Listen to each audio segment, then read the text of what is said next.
Yo, what's good? It's your boy Kurt, and today we have another reaction. So ngayong araw mag-react tayo sa kanta ni Lanceta, ano? Ang title nun is Imahinasyon feat. Carm. This is a request reaction. I think this is the first time ata, if I'm not mistaken, na may kinig tayo sa kanta ni Lanceta dito sa channel natin, no? So I'm really excited, no?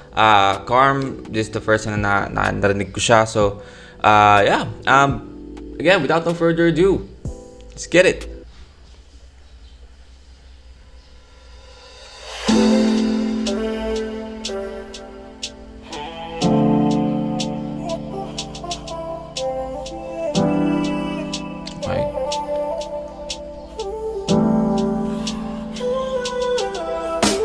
Gawa lang ba sa isip na malalim o sa imahinasyon ka lang ba galing? Sana magdapat ka na at Si Lanceta ba to?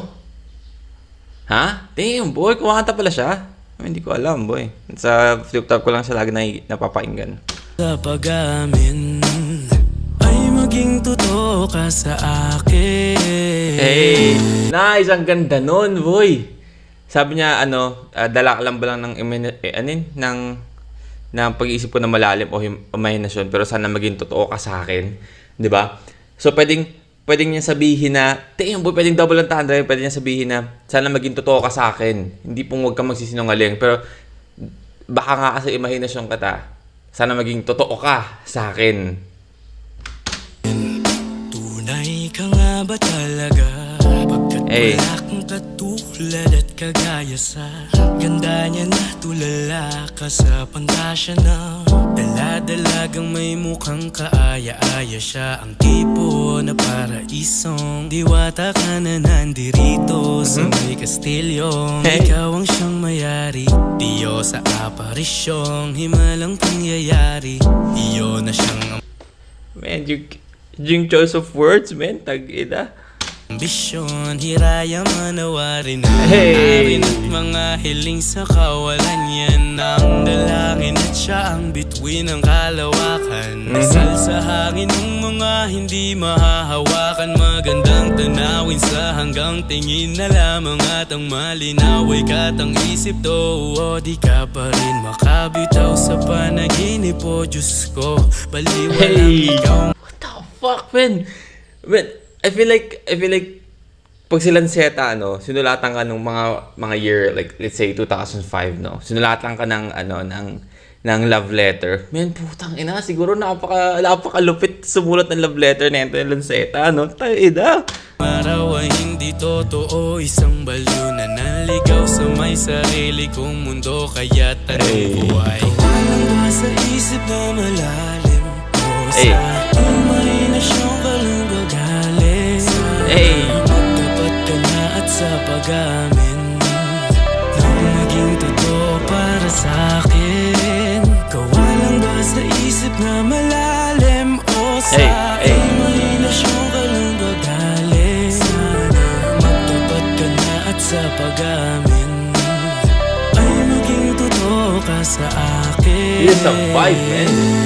Muni-muni sa maling akala, guni-guni parang namamalik mata sa tingin ka, duda-duda ng magkatitikan. Siya ay hindi makuha-kuha na pala isipan, nalinlang sa ilusyong hiwa. Siya hindi makuha-kuha na pala isipan.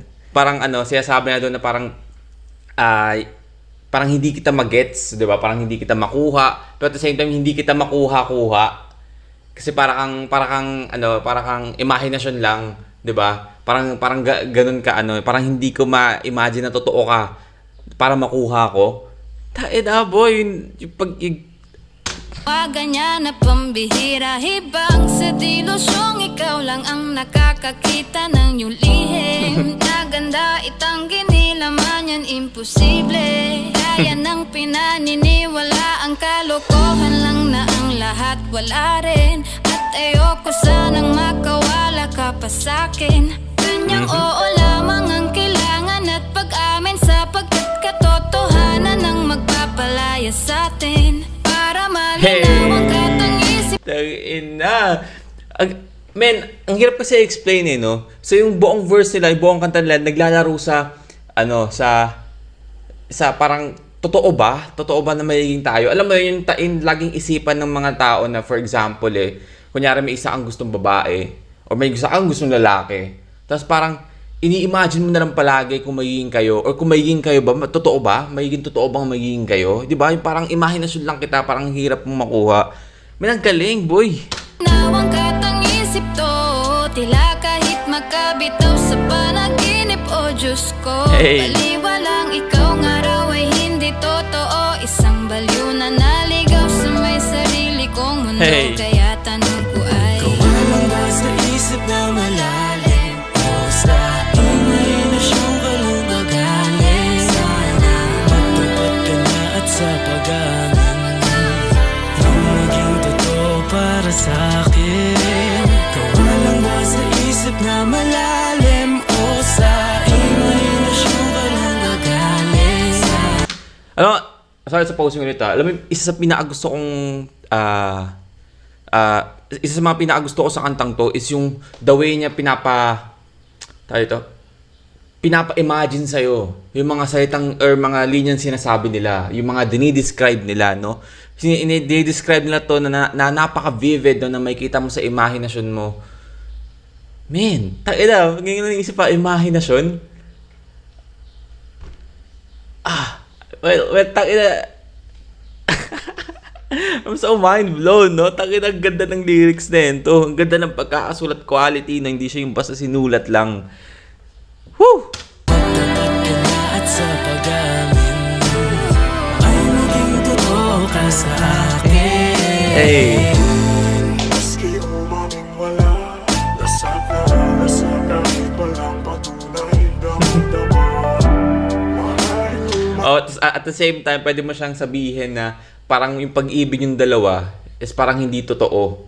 'Di ba? Parang imahinasyon lang. Yung pag-ibig na nabubuo sa yung dalawa is parang imahinasyon lang, parang hindi totoo, parang artificial, no? Kasi pwedeng i-interpret to as yung jowa mo is parang hindi ka naman talaga totoong mahal, pero alam mong hindi ka naman totoong mahal, pero ini-imagine mo na lang na mahal ka niya, no? Kaya parang sinasabi niya sa chorus na sana maging totoo ka sa akin.